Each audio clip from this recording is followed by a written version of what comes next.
Hello, everyone. Tom DelBeccaro here with Politics in Perspective. I think we have an interesting show for you this week as the redistricting wars heat up. Also, the law enforcement wars, if you will, heat up as well. And of course, we need to talk about the latest when it comes to Hillary Clinton and the Democrats. I want to thank Ex American News for showing up with them on Sunday nights. AUN TV, of course, you can get me on Rumble. You can get me on YouTube, Politics and Perspective, and Patriot.tv. So it's great to be on with you again, and I think this is going to be a good show. So let's lay it out again. We're going to start with what I call the Democrats' team sport. Uh, there was an amazing admission that was released by Tulsi Gabbard. Our difference maker is Tony Strickland. He's going to tell you everything you need to know about redistricting in California. He's a state senator there, and we'll do our political roundup. So let's get right in with our Democrats team sport. As most of you know, I have been an attorney for a really long time. I think I'm in my 38th year. This is the point where you stop actually counting, but you say it's somewhere around 38 years. And in that time, I'm a civil attorney, and you file complaints with civil conspiracy. And what a civil conspiracy is, a group, one or two or more, get together to do something that is actionable, where two conspire to hurt an entity, and then that entity sues them both and claims a civil conspiracy. Very close to a criminal conspiracy. Criminal conspiracy is two or more people who get together, two more people or entities, to break the law, and therefore you sue them. I'm sorry, they get indicted and charged criminally for a criminal conspiracy. If it's vast enough and has enough layers, you get to the RICO statute, where, with regard to the mafia, you had the mafia head who never really talked to the people way down below, but his orders filtered through. And so they came up with the RICO statute.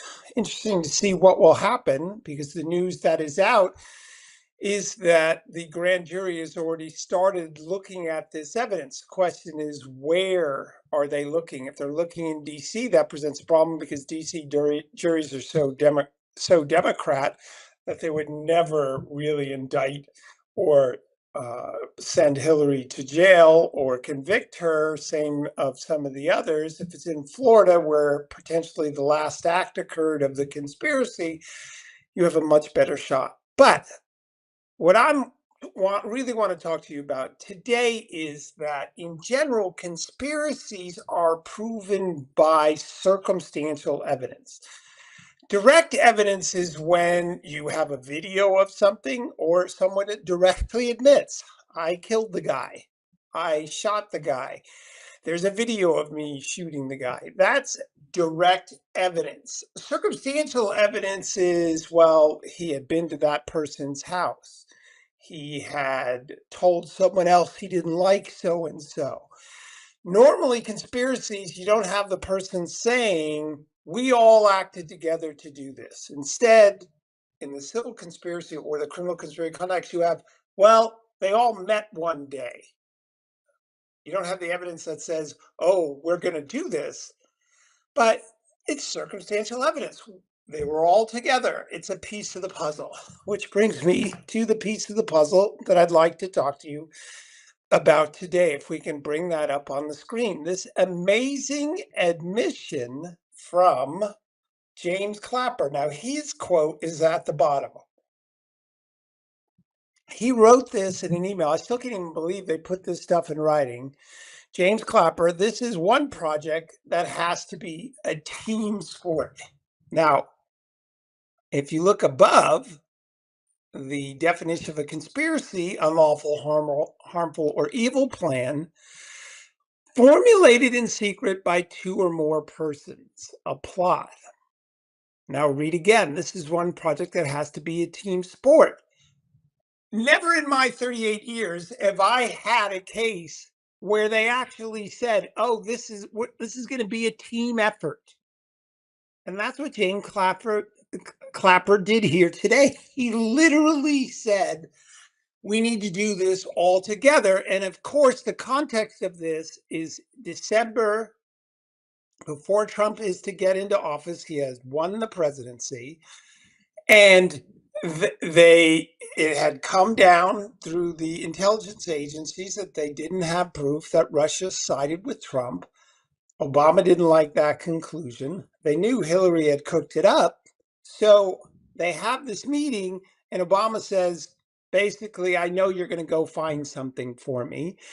Immediately after that, Obama starts talking about it on air. You're going to find that the intelligence is, even though that report hadn't been written, and then Obama walked it back in his interview. I believe that was with NPR. But what we have in this particular instance, stunningly, is James Clapper writing to Mike Rogers, who wasn't part of their cabal. Mike Rogers had said in his emails, look, don't rush us. We don't have this together. We need to look at this. And he says, well, we might have to take shortcuts, essentially. And he says, we need to have you on board. And again, this needs to be a team sport. That's an amazing admission from James Clapper that this is a group effort. Now, if that group effort involves doing things that are illegal, he's basically admitted to the criminal conspiracy, which means it starts from there, could include things before that. But at that point, you have the nexus, everything brought together, the focus of a criminal conspiracy, and then they tie acts to that later, some of which will be by circumstantial evidence, others of which will be by direct evidence, meaning emails that they sent. This is Tulsi Gabbard's finest moment. Here she is unrolling this stuff, unraveling it in front of our eyes, fitting in the puzzle pieces. We have another one as it relates to Hillary. We'll show you at this moment. This is Sally Yates saying, shut it down. And what Sally Yates did was say that there were three different avenues to investigate the Clinton Foundation. They were also investigating her for her computer at home, her email issues, blah, blah, blah. And basically, mid-year, they shut it down, although Comey later opened it back up ever so briefly. Again, this is direct evidence saying we are not going to go after Hillary. Now, again, why does this matter so much? Well, two things. I don't know if I've told the story. You're aware of the story. I used to be a columnist for Forbes when it was under different management and ownership. And I had written that same year a extensive timeline of how they wound down the Hillary investigation and sped up the Trump investigation, ignited it and sped up based on the information we had at the time, fully sourced. Well, I released that, and when I released it, it was arguably the number one op-ed in the country. If you Googled DOJ, my op-ed had come up. It had exploded. It was going higher and higher. And all of a sudden, it was taken down. It was taken down, and I was told you didn't have the authority to write on that subject.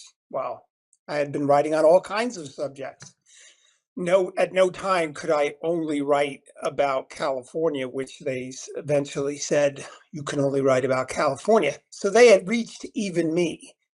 They ran this operation of winding down Hillary and going after Trump, and it continued all the way into the Trump presidency. So as more and more comes out, you're going to see just how vast this is. Recently, I did a podcast, Denise Simon Experience, and she asked me about these individuals and what it means to America. And I've always said that every big government in history is corrupt. And what I mean by that is not the whole government, not everybody in government, not even the president has to be corrupt when I say that. But at some levels, the bigger the government, the more the opportunity. Lord Acton said of Great Britain that power corrupts and absolute power corrupts absolutely. Clapper, Obama, uh, all of them had enormous power, and they felt they could get away with anything. And they are the very opposite of George Washington. George Washington laid down his sword and created the American experiment. These guys, Brennan, Clapper, and Comey and Obama, are not patriots. They are traitors to the American experiment and freedom around the world. They corrupted our government. They corrupted the very purpose of the American experiment.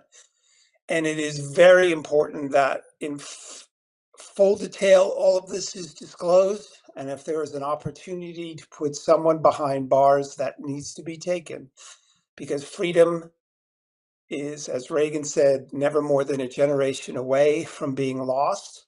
And if we allow this to be corrupted by people like this, they'll do it again, and the American experiment will end. I can't emphasize enough how important this aspect is, to let everyone know exactly what they did and to put someone behind bars.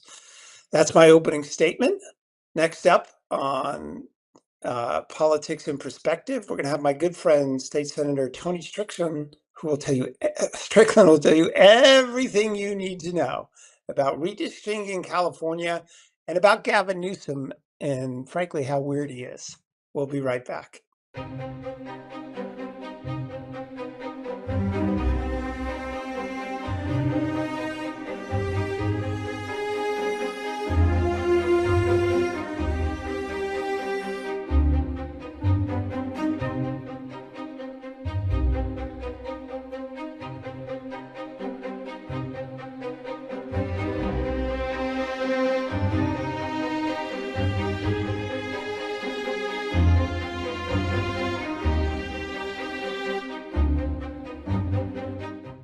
Hey folks, welcome back to Politics in Perspective, where I get to interview some really great people. And this week, today's difference maker is California Senator Tony Strickland, who is a great friend of mine.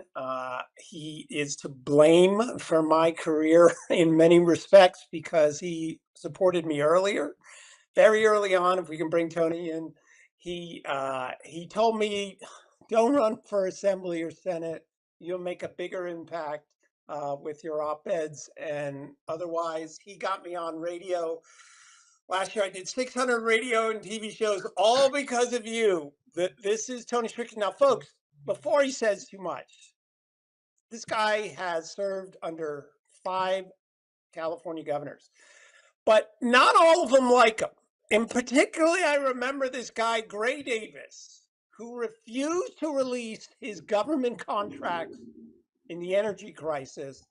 And Tony Strickland, what were you, 27 at the time? 28. 28, all of 28 years old, sued him. They told him, Tony, your career's over if you do this. Well, it turned out Gray Davis, who was back east trying to run for president, his career was over. Tony, I can't think of a better person to be on to talk about Gavin Newsom. How you doing? I'm doing fantastic. And you know what's funny about that, Tom? I go around to my district and across the state of California, and I said, no one's more responsible for Gray Davis getting recalled in the legislature than Tony Strickland. But I would kill for Gray Davis today compared to Gavin Newsom. Right? It's not even close. That tells you how bad our current governor is. And I do have perspective because, again, I worked with 5 different governors. This governor is not even governor. All he does is every day he wakes up and says, I want to be president of the United States. And his whole focus is to become president of the United States. And quite frankly, we're lacking a governor in California because his whole focus is doing that. And he has no focus on California public policy, on the things that people expected and need from a leader in California. And that's what we're missing. The fact of the matter is we don't have a governor in California. We have someone that's just constantly running for president of the United States, and he's not engaged on very important issues to the people of California. Yeah, let's pick up from that, because I remember during COVID and the supply chain crisis and the all the ships that were lined up outside of Long Beach Harbor, which is not far from your district, right? Mhm. Correct. And I thought to myself, and it was a big national story, right? And I thought to myself, well, a good governor would convene some sort of board meeting down there of something, bring people, the community together and work on it and get different perspectives and see how they could improve the situation. But I think it was only there a half an hour during the whole month-long problem, year-long problem, and took a photo op. But I think what I want to hear from you is you. It's not just that he's not even connected to the Democrat Party so No, much. not at all. In fact, he's the modern day Marie Antoinette. If you look at him, Marie Antoinette let him eat cake when people don't have bread. Here's a guy in COVID that says you can't take your kids to public school, but his kid went in person public school. He's the one that told us we couldn't go out to a restaurant, but he famously went without a mask to a restaurant, a famous restaurant here in California. So he's willing to pass laws on other people, but it's not for himself. One of the things, I was mayor of Huntington Beach. He put this big, huge housing mandate that would have doubled double the size of our city. And he said, "Well, we have a housing crisis."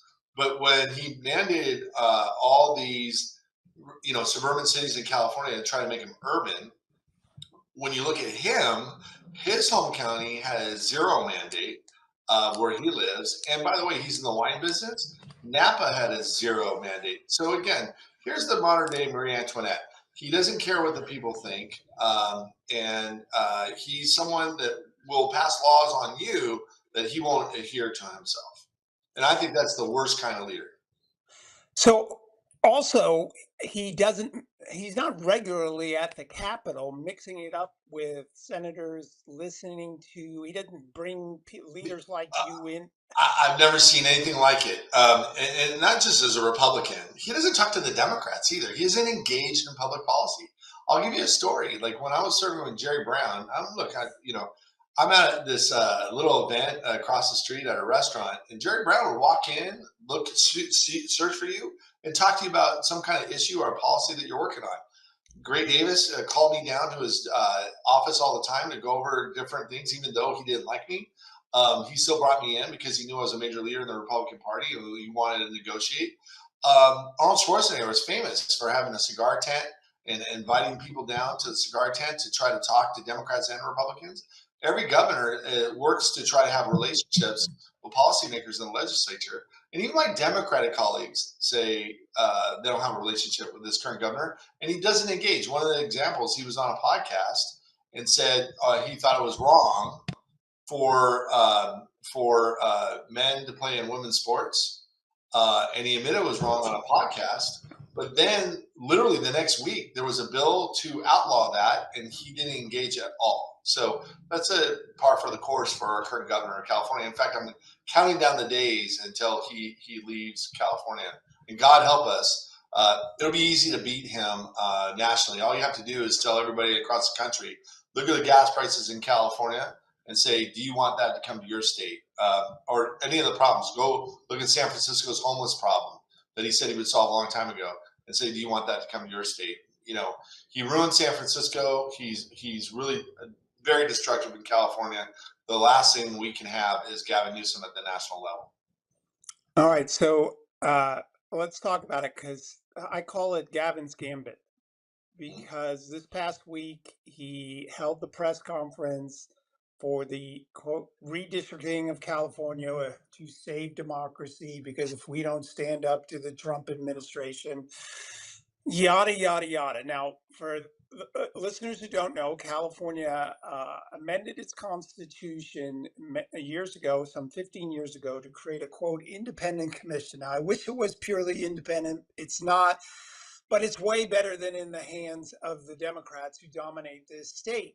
And Gavin Newsom now, and that was a constitutional amendment, okay? And a majority of Californians like it. In fact, a poll came out in Politico this week saying that only 39% want to ditch that for the Democrats being in charge of creating districts. Yet Gavin Newsom in order to run for president and fight Donald Trump, wants a temporary, I don't even know what to call it, Tony. Is it a temporary amendment to the Yeah, Constitution? Or, I yeah. mean, explain, if you would, So he what the hell wants he's to, doing. unlike Texas, Illinois, and other states, as you rightly pointed out, in our state constitution, we have a nonpartisan Citizens Redistricting Commission of 14 members, and it's fully transparent. In fact, they draw the lines in the light of day. In California, were crystal clear. They voted for this initiative. It passed over 60% of the vote in the state of California, and part of it, also in the Constitution, says when you do redistricting, you have to keep in mind communities of interest, meaning try to keep cities together as much as possible or counties together as much as possible. And so, what Gavin Newsom would do instead of taking that, what I think is the gold standard, because I think it's wrong for politicians to pick their constituents. I like it better when citizens pick their representatives. And so, and quite frankly, looking at the last poll coming on Politico, they tend to agree with my philosophy. So what he wants to do is take what is a gold standard way of doing things and then change it here in California. He wants the authority to draw with the sole purpose of getting rid of Republicans in California. And as you said, gerrymandering happens no matter what. In California, we get about 42, 43% of the vote, and statewide, it's better than most people project nationally because, the reputation in California, but we get about 42% of the vote. We only got 20% of the legislative seats. What he would like to go to is 8%, and with the sole purpose. Now, he's going to get rid of these communities of interest. And so you might be a resident in California and have someone represent you 200 miles away from you. And that's totally unacceptable. The people of California have made it clear that they want a nonpartisan Citizens Redistricting Commission. And I'm very confident that we're going to be able to beat this back in early November. Okay, so let's talk about that, because there was a poll that said only 39% of dumping the commission. So normally, I was the last Republican chairman in California to get an initiative on the ballot. Normally, for an initiative or an amendment to pass, it has to start with approval ratings in the 60s, and then it gets whittled down and barely survives, right? Mhm. If the Democrats are against it, or, so this is starting out somewhere below 50%. So what's his plan? Well, he's going to lie to the people of California, and he's going to use the Attorney General in the title and summary to mislead the people of California what this really is. I guarantee you, when it comes out, the title and summary of this initiative, I guarantee the first lines are, we need to preserve the nonpartisan redistricting commission. He will say that, and then in small print down the line, he'll say, but give me the authority right now. That's what he does. When we had a gas tax cut here in California, the title and summary was like, do you want to not fund roads and have people die in the streets initiative? It's ridiculous what the Attorney General is allowed to do in terms of that what we call in speak, it's title and summary. It's really the title of the initiative that a lot of people just look at the title and they don't look at the language of the initiative. So it's incumbent upon leaders like myself to call out Governor Newsom and go around the state of California and explain what this really is. If people know what this initiative is about, I'm very confident we're going to be able to push it back. And also, Gavin Newsom's used to outspending everybody, 70 million to nothing. And he thinks he's going to get away with that. We already have a broad coalition of people who are raising money. We also have an unbelievable active base that we've been building now for months for our voter integrity, our voter ID initiative. That now, when it comes back, it's going to come back for us to get signatures right around the end of September or early October. And we're going to be able to ignite all those volunteers, not only for our voter ID and voter integrity, which people are thirsty for here in California. We're going to turn all those activists in that ground army right around and be able to beat this initiative back in early November. So, Tony, before we get to your voter ID initiative, which I think is very important, let's go back to the money of this, because California, you've run statewide, I've run statewide, 17 major media markets, takes a lot of money. he's starting with this deficit of support for this particular initiative that he is pushing, which is just, by the way, just mind blowing. This only applies if Texas does something, and we'll only do it until perhaps 2030. And then, trust me, we'll go back. I mean, how absurd is that? But it seems to me this is a test run for Gavin, and he's going to be bringing tons of money in from out of this state to try and push this over the top, and they're going to judge him on his ability to do that. What do you think? Oh, I couldn't agree with you more. He's going to bring a lot of money from all over the country on the left to try to mislead the people of California and mislead what this actually does. And so the difference is we're going to be prepared. I'm a big basketball guy. I always quote John Wooden: "Failure to prepare is preparing to fail." We're going to be prepared for this initiative. There's a gentleman by the name of Charles Munger Jr. Who was very active about 15 years ago here in politics and kind of retired from politics, but he thought his legacy was passing the original nonpartisan Citizens Redistricting Commission. He is committed to pushing it back. Groups like the League of Women Voters have already come out against Gavin Newsom's power grab. And there's different organizations that are Democrat, Independent, and Republicans are going to come together in a unique coalition to push back on this.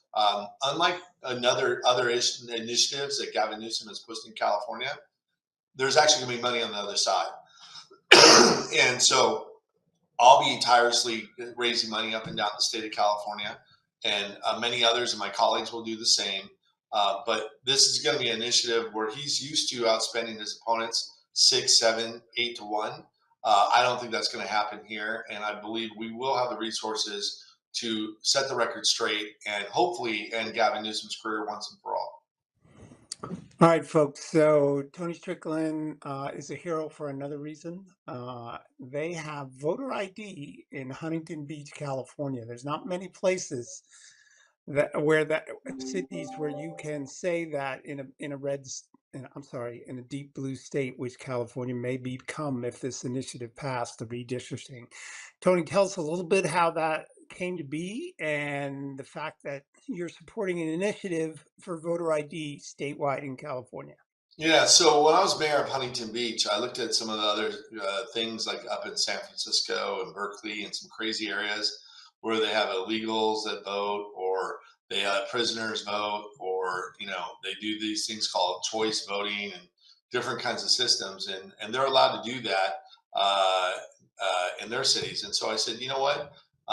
We need to bring voter integrity. In fact, I actually authored voter ID way back when I was a young assemblyman back in the early 2000s. So when people accuse me of bringing this forward just because of Donald Trump, I pushed back and said, no, I've been pushing for voter identification laws for quite a long time. I don't believe our democracy works if people don't have faith in the election outcomes. And think about, since 2000, 3 presidential candidates called into question the legality or the fairness of that election.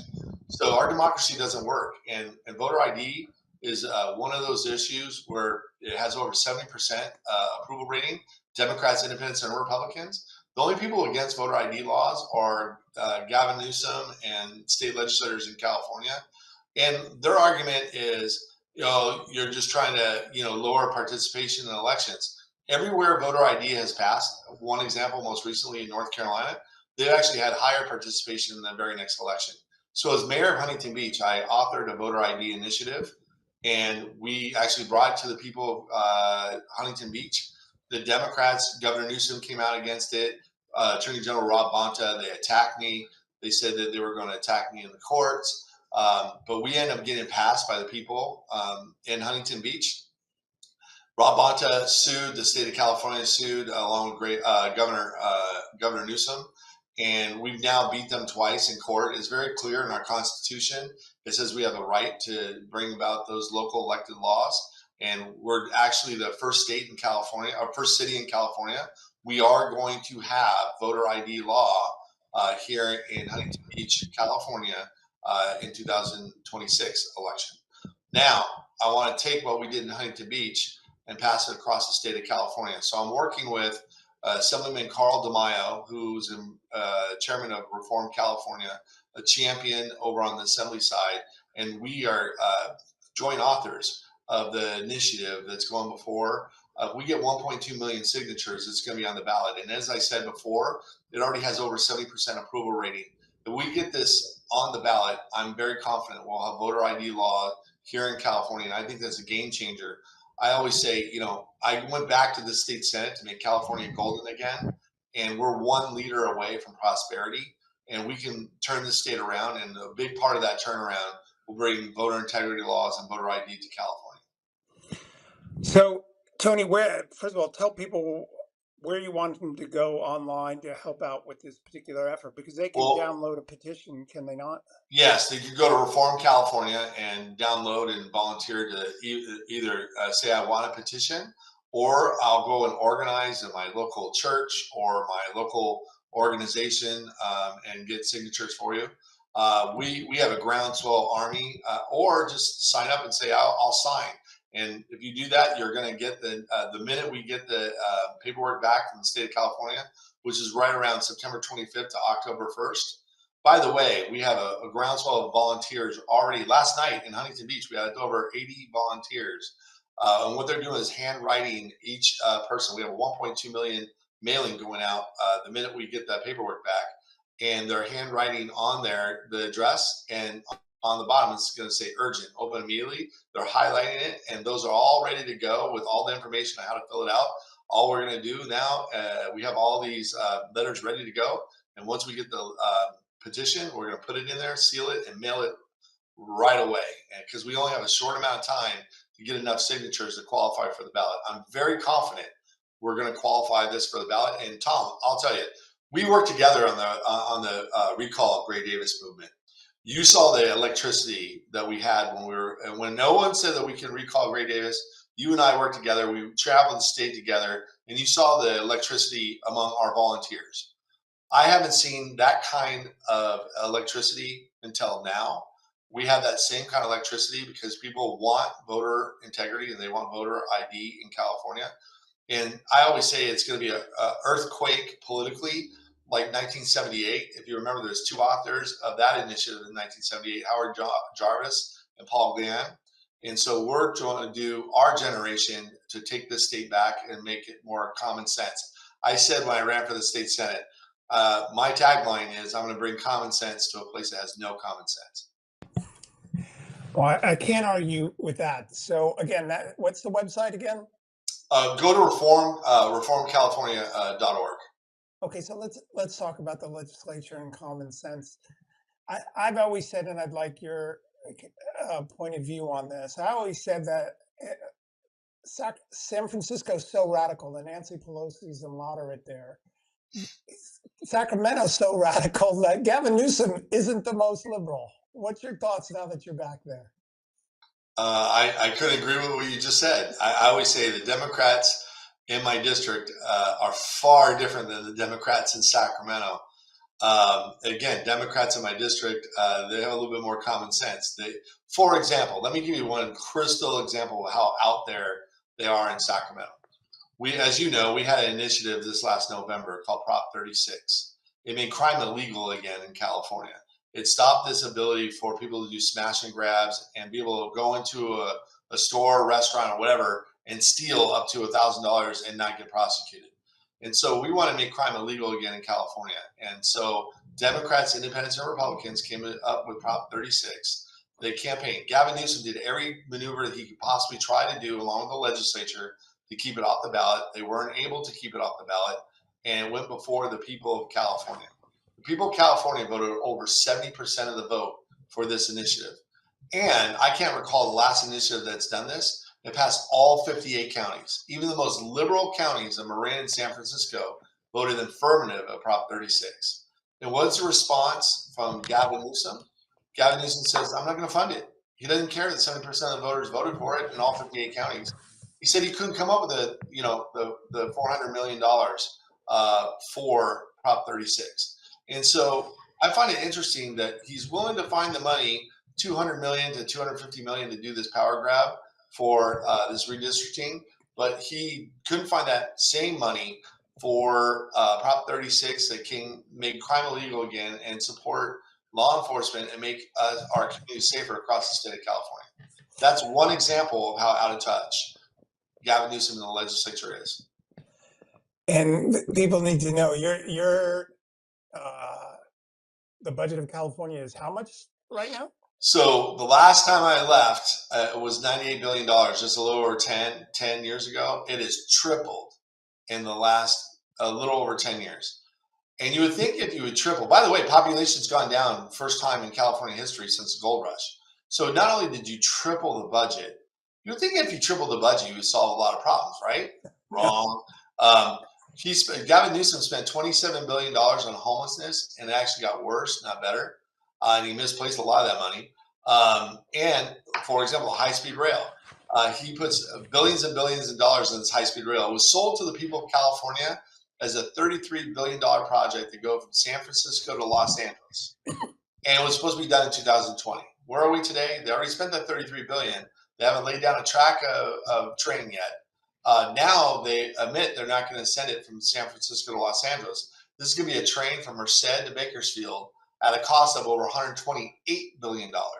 And to put it in perspective, this one project that they're still pushing, throwing billions and billions of dollars to, and have a minimum of $1 billion a year, this one project is more expensive than the entire state budget was 10 years ago.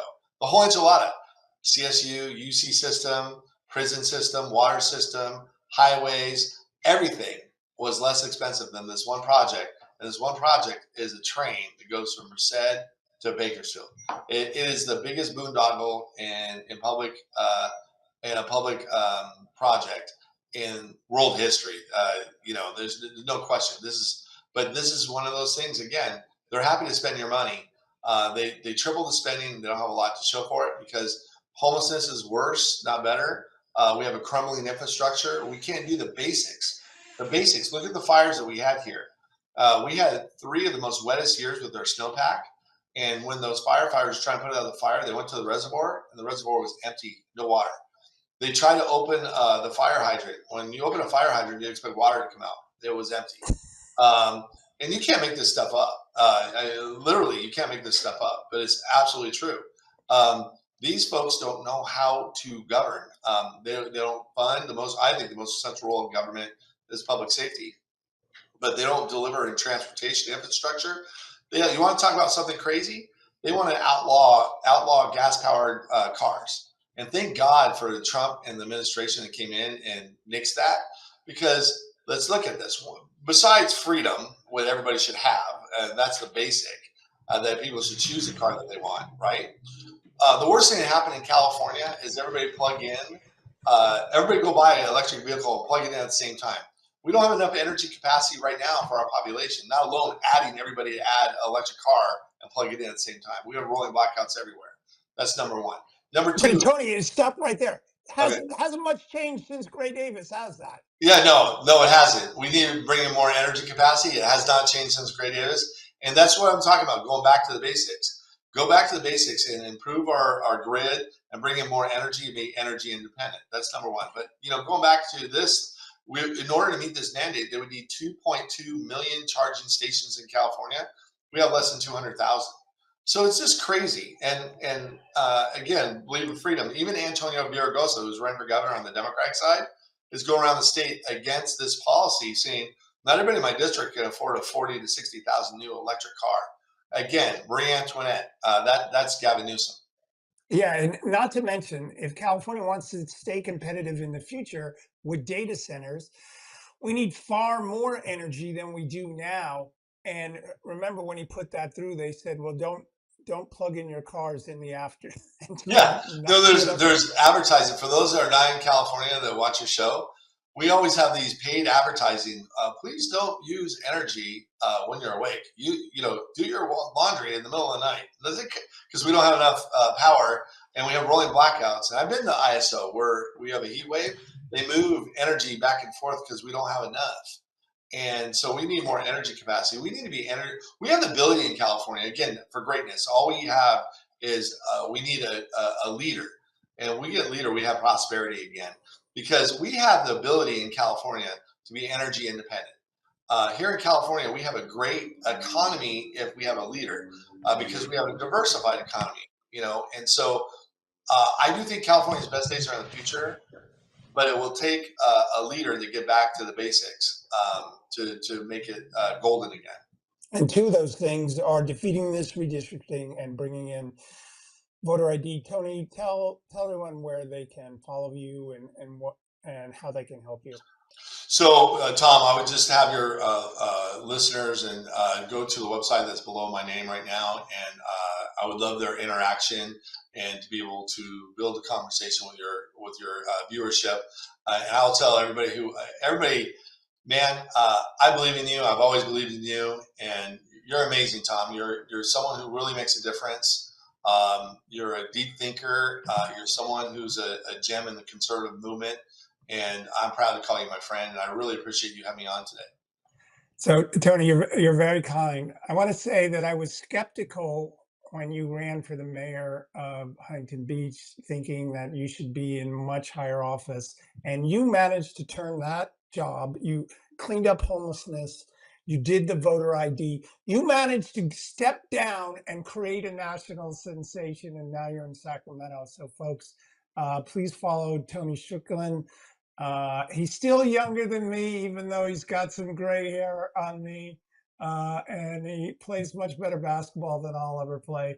So, Tony, thanks so much for being back on. And let's do this again in a couple of months to get an update on your efforts. So, thanks so much. I'll be honored. And Tom, thanks again. I very much value your friendship, and thanks for everything that you do to make our lives better. You're so kind. Thanks, everyone, for watching, and we'll be right back on Politics in Perspective.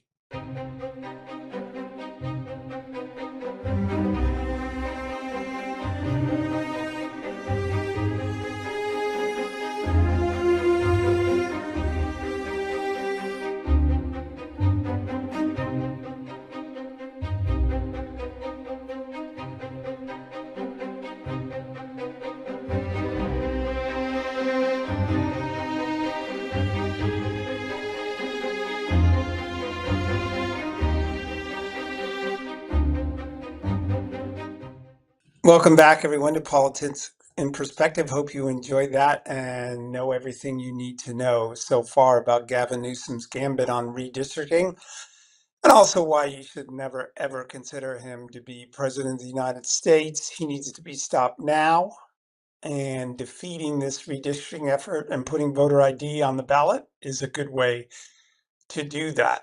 So let's talk about our political roundup and the Democrats being, well, Democrats. They are still anti-law enforcement. What you're seeing play out with respect to Washington, D.C., you saw it in L.A., they complain when they get help from the administration in creating law and order. They're taking the position that we still should defund the police. That's the new mayor of New York City to come. But they're not the law enforcement party. They're not the law and order party. And that doesn't sell. It'll never sell. They tried it, and it's one of the reasons they lost the last election. And what's amazing is not only do they not learn this, but how readily they go to the other side of that particular issue. And they have a lot of help in that. Now, recently on Substack, I wrote an article, how the Democrats' era of protest may usher in a Republican majority for years to come. You can find me on Substack there. Now, here's the reality of the Democrats. They are protesting everything that Trump does in the streets. They are the party, not only the party of no, but they protested. And protests don't work politically. They may change people's view over time on a subject, but they don't help Democrats get elected. If you look at the 1960s, what the Democrats did was, by protesting so much, they revived the career of Richard Nixon. He had lost in his race for the presidency. He didn't become the governor of California. He said his career was over. Lyndon Johnson was sailing high. It looked like the economy was doing well. After he enacted the Kennedy tax cuts, the economy grew at an average rate of 5.3%, way better than the 2% it is now. And they managed to lose it. They lost it over the Democrats' division over the Vietnam War. It descended into protests throughout the middle of the decade, from civil rights to homosexual rights, all these different issues they protested about. Now, it made a difference in the long, long run, but it also, people don't want to put those people in charge of the White House, and they revived Nixon's career. Well, now the Democrats remain the party of protest, and they have a lot of help with that. Bring up the next slide. What you'll see here, George Soros, who has been banned by countries, including Hungary and Indonesia, because he almost brought down their governments through currency manipulation. He's a big donor for the Democrats, and he's giving millions of dollars. We don't know where he got the million, because under the Democrats, he had NGOs that got government money and then used against the American way of life, I'll say. But George Soros giving millions for paid protesters. And that's where the Democrats are as well. If you look at the DC situation where Trump has brought the National Guard to clean up the Capitol. If you haven't been to the Capitol, and I, of course, I've been numerous times, you have to be very mindful. You have to watch out of both corners of your eyes at all time, because it's pretty bad. Right across from the main train station, Union Station, there was a big fountain that they shut down because homeless people were taking baths in it. This is the United States Capitol. You can go to all the other capitals in the world of any significance. You don't have these kind of problems. You have them in the United States. So the Democrats, immediately when Trump goes to clean it up, they take the opposite view. I'm here to tell you that's a loser. You know it's a loser. It's one of the reasons they lost the last election, because they support lawlessness.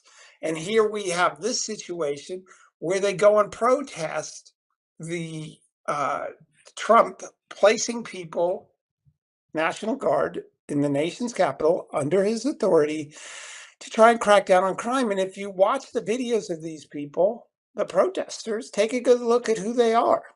Now, the District of Columbia is a minority population. But who are all the protesters? White people. Well-to-do white people who carry around sandwiches and throw them at the cops. They even work for government. That is who they are. They remain the party of protest, and that's not going to help them. It's one thing to say Trump's doing the wrong thing. It's another thing to be the party of protest. And the Democrats still are unable to emerge from that moniker. I don't expect them to be doing that. In the week ahead, I have some op-eds coming out, one of which is, don't be fooled. The Democrats are the party they want to be. They're not really thinking about who they should be. They know who they are. We'll talk about that next week. Otherwise, I want to thank you all for joining me on Politics in Perspective. Please share this with Ex-American News, YouTube, Rumble, Patriot.tv. All of these things are on Twitter. I appreciate you coming out and watching. Please give this, send this to your friends, and we'll see you next time on Politics in Perspective.